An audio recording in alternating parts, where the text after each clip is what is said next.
ॐ सोमनाथाय नमः। ॐ मल्लिकार्जुनाय नमः। ॐ महाकालेश्वराय नमः। ॐ ओंकारेश्वराय नमः। ॐ वैद्यनाथाय नमः।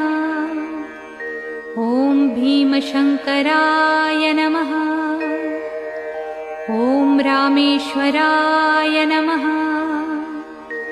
ॐ नागेश्वराय नमः। ॐ विश्वेश्वराय नमः। ॐ त्र्यंबकेश्वराय नमः। ॐ केदारेश्वराय नमः। ॐ भुस्मेश्वराय नमः।